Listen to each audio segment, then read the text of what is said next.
तो आईएनएस विक्रांत आज सौंपा जा रहा है नौसेना को। पीएम मोदी यहां पर मौजूद है, क्या कुछ कह रहे हैं सीधा सुनवाते हैं। श्रीमान राजनाथ सिंह जी, केंद्रीय मंत्रिमंडल के मेरे अन्य सहयोगीगण, chief of naval staff admiral R Harikumar ji, MD Cochin shipyard, सभी विशिष्ट एवं गणमान्य अतिथिगण और इस कार्यक्रम में जुड़े मेरे प्यारे देशवासियों, आज यहां केरला के समुद्री तट पर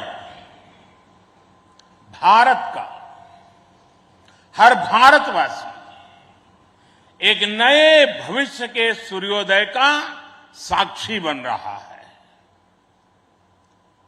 आईएनएस विक्रांत पर हो रहा ये आयोजन विश्व क्षितिज पर भारत के बुलंद होते हौसलों की हुंकार है। आजादी के आंदोलन में हमारे स्वतंत्रता सेनानियों ने जिस सक्षम, समर्थ और शक्तिशाली भारत का सपना देखा था, उसी एक सशक्त तस्वीर आज हम यहां देख रहे हैं। विक्रांत विशाल है, विराट है, विहंगम है। विक्रांत विशिष्ट है, विक्रांत विशेष भी है। विक्रांत केवल एक युद्धपोत नहीं है, ये 21वीं सदी के भारत के परिश्रम, प्रतिभा, प्रभाव और प्रतिबद्धता का प्रमाण है।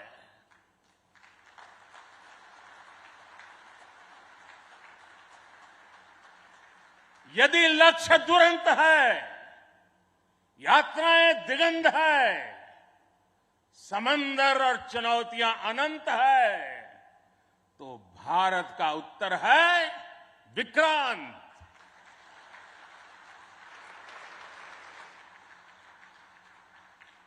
आजादी के अमृत महोत्सव का अतुलनीय अमृत है विक्रांत।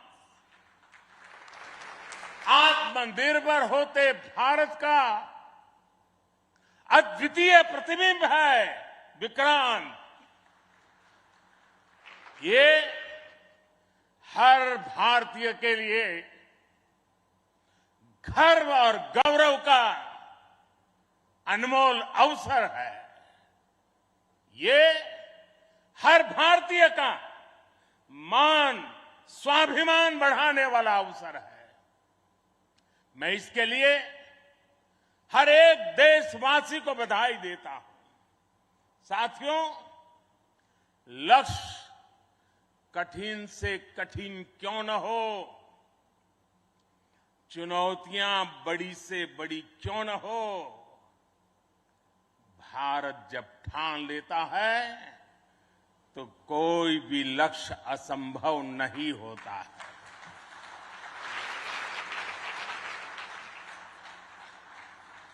आज भारत विश्व के उन देशों में शामिल हो गया है जो स्वदेशी तकनीक से इतने विशाल एयरक्राफ्ट कैरियर का निर्माण करता है। आज आईएनएस विक्रांत ने देश को एक नए विश्वास से भर दिया है। देश में एक नया भरोसा पैदा कर दिया है। आज विक्रांत को देखकर समंदर की ये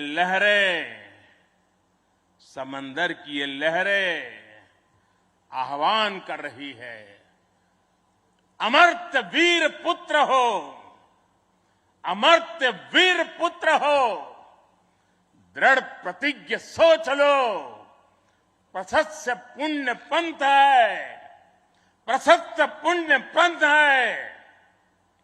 बढ़े चलो, बढ़े चलो, बढ़े चलो।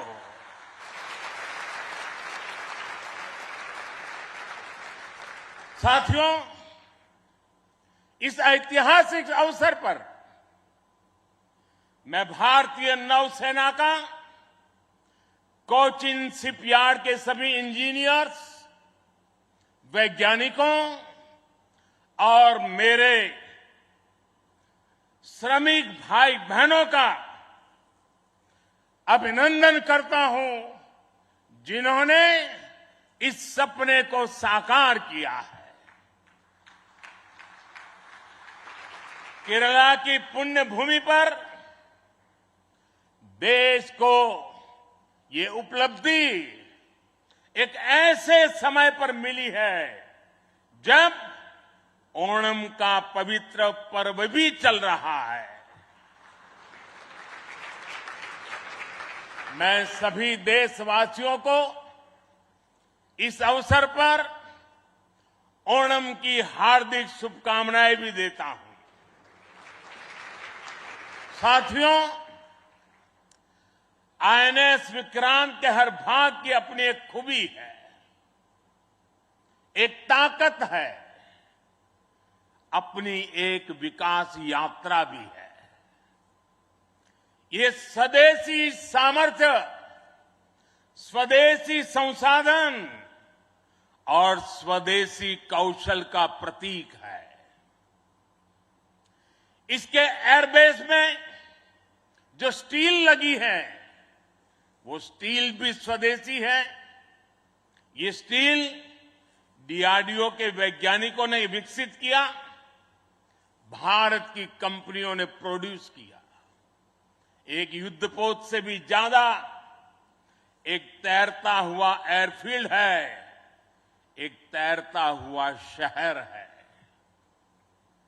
इसमें जितनी बिजली पैदा होती है, उससे 5000 घरों को रोशन किया जा सकता है। इसका फ्लाइट डेक भी 2 फुटबॉल ग्राउंड के बराबर है। विक्रांत में जितने केबल्स और वायर्स इस्तेमाल हुए हैं, वो कोची से शुरू हो तो काशी तक पहुंच सकते हैं।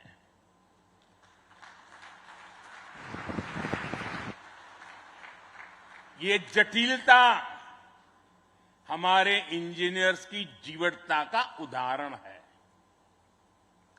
मेगा इंजीनियरिंग से लेकर नैनो सर्किट्स तक पहले जो भारत के लिए अकल्पनीय था, वो हकीकत में बदल रहा है।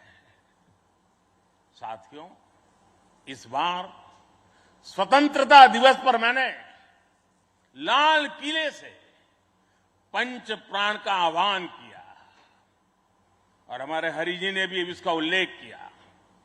इन पंच प्राणों में पहला प्राण है विकसित भारत का बड़ा संकल्प, दूसरा प्राण है गुलामी की मानसिकता का संपूर्ण त्याग, तीसरा प्राण है अपनी विरासत पर गर्व, चौथा और पांचवा प्राण है देश की एकता, एकजुटता और नागरिक कर्तव्य। आईएनएस विक्रांत के निर्माण और इसकी यात्रा में हम इन सभी पंच प्राणों की ऊर्जा को देख सकते हैं। आईएनएस विक्रांत इस ऊर्जा का जीवन संयंत्र है। अभी तक इस तरह के एयरक्राफ्ट कैरियर केवल विकसित देश ही बनाते थे।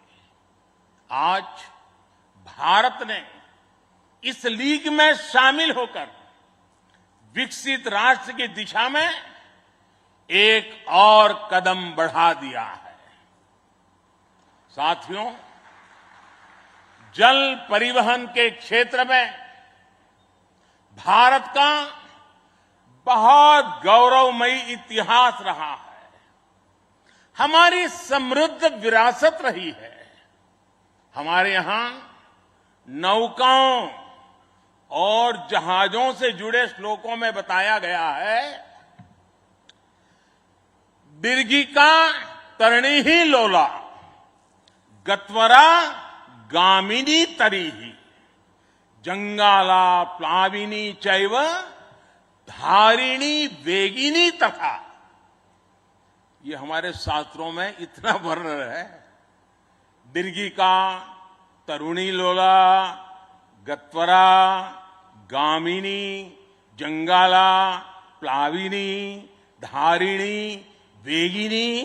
हमारे यहां जहाजों और नौकाओं के अलग अलग आकार और प्रकार होते थे। हमारे वेदों में भी नौकाओं, जहाजों और समुद्र से जुड़े कितने ही मंत्र आते हैं। वैदिक काल से लेकर गुप्त काल और मौर्य काल तक भारत के समुद्री सामर्थ्य का डंका पूरे विश्व में बजता था। छत्रपति वीर शिवाजी महाराज ने इस समुद्री सामर्थ्य के दम पर ऐसी नौसेना का निर्माण किया जो दुश्मनों की नींद उड़ाकर रखती थी। जब अंग्रेज भारत आए तो वो भारतीय जहाजों और उनके जरिए होने वाले व्यापार की ताकत से घबराए रहते थे। इसलिए उन्होंने भारत की समुद्री सामर्थ्य की कमर तोड़ने का फैसला लिया। इतिहास गवाह है कि कैसे उस समय ब्रिटिश संसद में कानून बनाकर भारतीय जहाजों और व्यापारियों पर कड़े प्रतिबंध लगाए दिए गए थे। भारत के पास प्रतिभा थी, अनुभव था, लेकिन हमारे लोग इस कुटिलता के लिए मानसिक रूप से तैयार नहीं थे। हम कमजोर पड़े और उसके बाद गुलामी के कालखंड में अपनी ताकत को धीरे धीरे भुला बैठे। अब आजादी के अमृत काल में भारत अपनी उस खोई हुई शक्ति को वापस ला रहा है। उस ऊर्जा को फिर से जगा रहा है। साथियों, आज 2 सितंबर 2022 की ऐतिहासिक तारीख को इतिहास बदलने वाला एक और काम हुआ है। आज भारत ने गुलामी के एक निशान, गुलामी के एक बोझ को अपने सीने से उतार दिया है। आज से भारतीय नौसेना को एक नया ध्वज मिला है।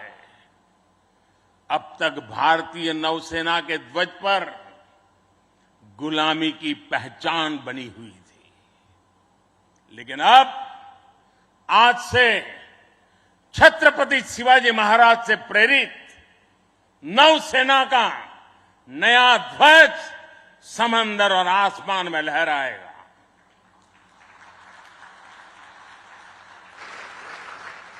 कभी रामधारी सिंह दिनकर जी ने अपनी कविता में लिखा था, नवीन सूर्य की नई प्रभा, नवीन सूर्य की नवीन प्रभा, नमो नमो नमो, नमो स्वतंत्र भारत की ध्वजा, नमो नमो नमो। आज इसी ध्वज वंदना के साथ मैं ये नया ध्वज नौसेना के जनक छत्रपति वीर शिवाजी महाराज को समर्पित करता हूं।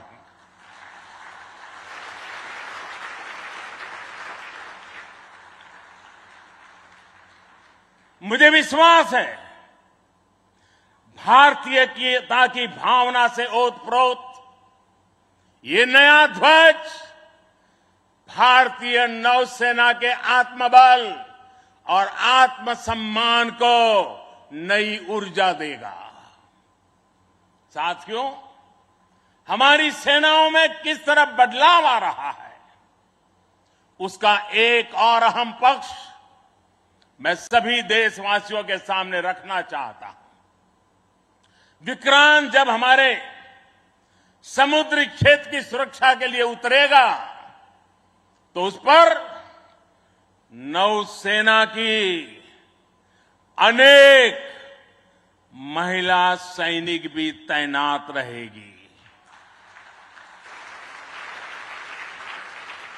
समंदर की अथाह शक्ति के साथ असीम महिला शक्ति ये नए भारत की बुलंद पहचान बन रही है। मुझे बताया गया है कि अभी नेवी में करीब 600 महिला ऑफिसर्स हैं, लेकिन अब इंडियन नेवी ने अपनी सभी शाखाओं को महिलाओं के लिए खोलने का फैसला किया है। जो पाबंदियां थी वो अब हट रही है। जैसे समर्थ लहरों के लिए कोई दायरे नहीं होते, वैसे ही भारत की बेटियों के लिए भी अब कोई दायरे या बंधन नहीं है।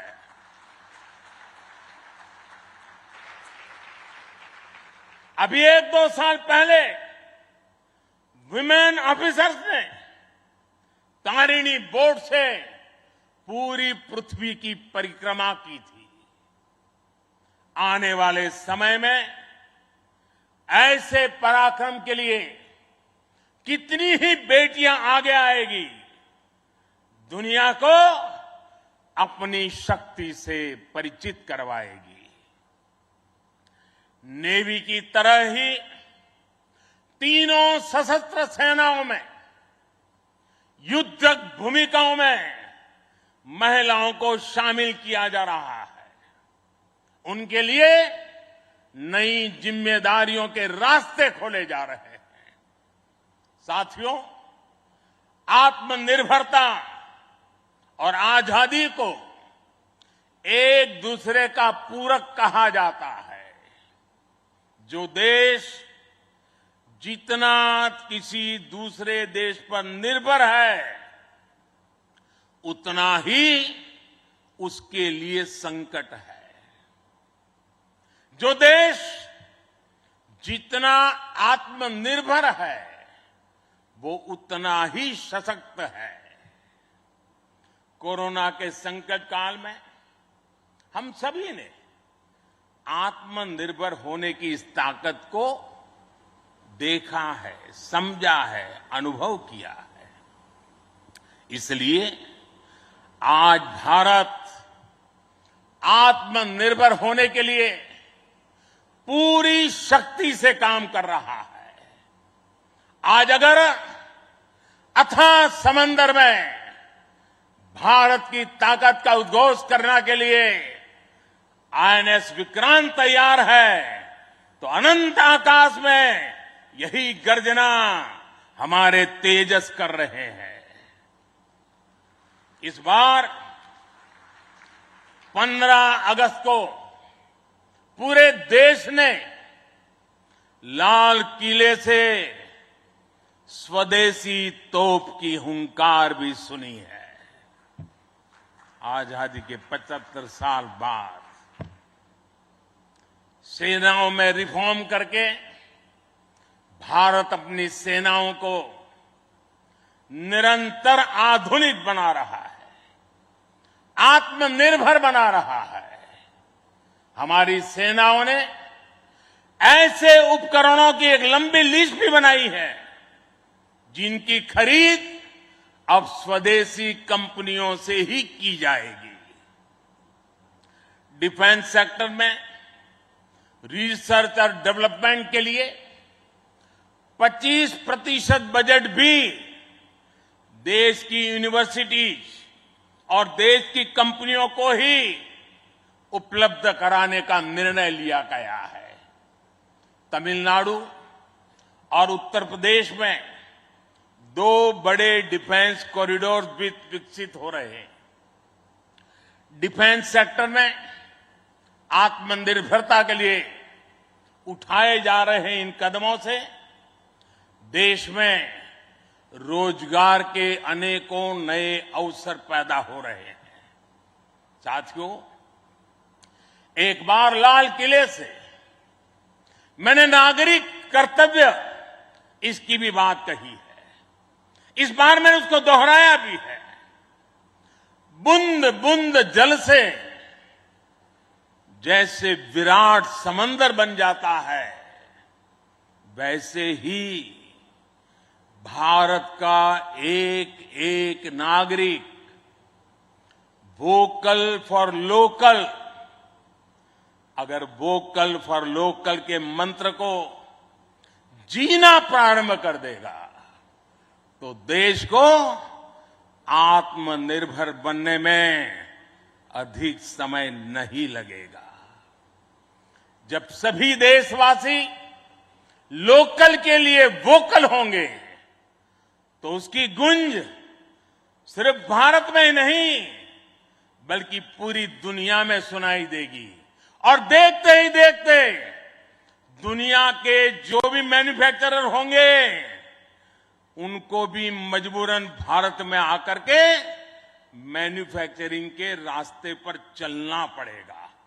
ये ताकत एक एक नागरिक के अपने आप में तजुर्बे में है।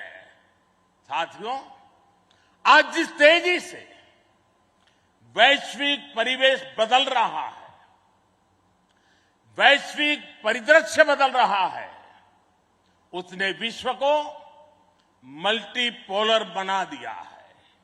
इसलिए आने वाले समय में भविष्य की गतिविधियां और सक्रियता का केंद्र कहां होगा, ये भविष्य दृष्टि बहुत जरूरी हो जाती है। उदाहरण के तौर पर पिछले समय में इंडो पैसिफिक रीजन और इंडियन ओशन में सुरक्षा चिंताओं को लंबे समय तक नजरअंदाज किया जाता रहा, लेकिन आज ये क्षेत्र हमारे लिए देश की बड़ी रक्षा प्राथमिकता है। इसलिए हम नौसेना के लिए बजट बढ़ाने से लेकर उसकी क्षमता बढ़ाने तक हर दिशा में काम कर रहे हैं।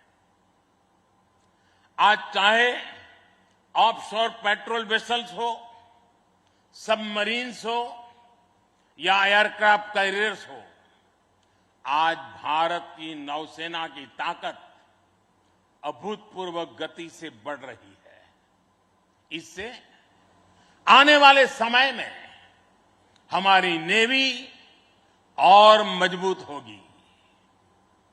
ज्यादा सुरक्षित सी लेन्स, बेहतर मॉनिटरिंग और बेहतर प्रोटेक्शन से हमारा एक्सपोर्ट, मैरीटाइम ट्रेड और मैरीटाइम प्रोडक्शन भी बढ़ेगा। इससे केवल भारत ही नहीं बल्कि दुनिया के दूसरे देशों और विशेषकर हमारे पड़ोसी मित्र राष्ट्रों के लिए व्यापार और समृद्धि के नए रास्ते खुलेंगे। साथियों, हमारे यहां शास्त्रों में कहा जाता है और बहुत महत्वपूर्ण बात कही जाती है और जिस बात को हमारे लोगों ने संस्कार के रूप में जिया है, हमारे यहां शास्त्रों में कहा गया है, विद्या विवादाय धनम मदाय शक्ति ही परेशान पर पीड़नाय खलस्य साधो विपरीतम एतत् ज्ञानाय दानाय च रक्षणाय। अर्थात दुष्ट की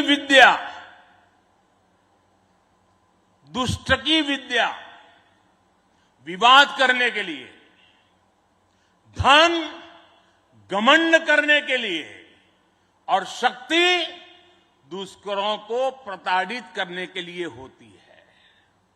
लेकिन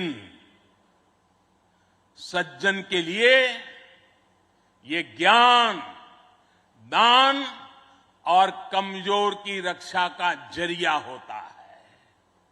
यही भारत का संस्कार है। इसलिए विश्व को सशक्त भारत की ज्यादा जरूरत है।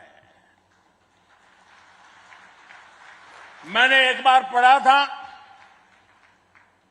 कि एक बार जब डॉक्टर एपीजे अब्दुल कलाम से किसी ने पूछा कि आपका व्यक्तित्व तो बड़ा शांति प्रिय है, आप तो बड़े शांत व्यक्ति लगते हैं, तो आपको हथियारों की क्या जरूरत लगती है? कलाम साहब ने कहा था, शक्ति और शांति एक दूसरे के लिए जरूरी है।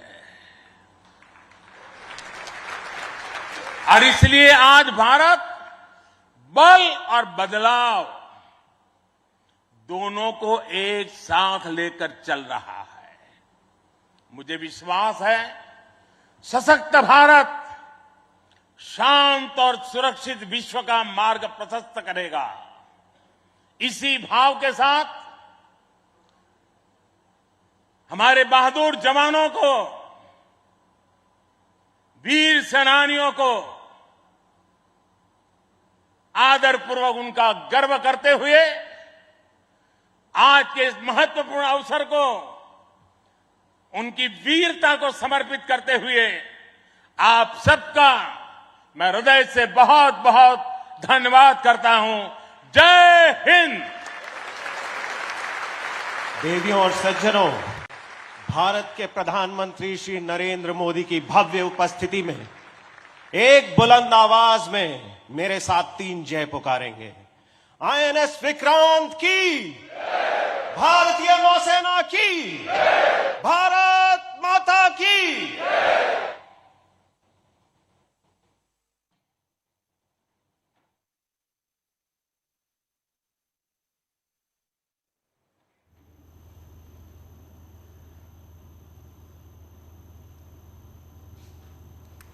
Five minutes to निशान।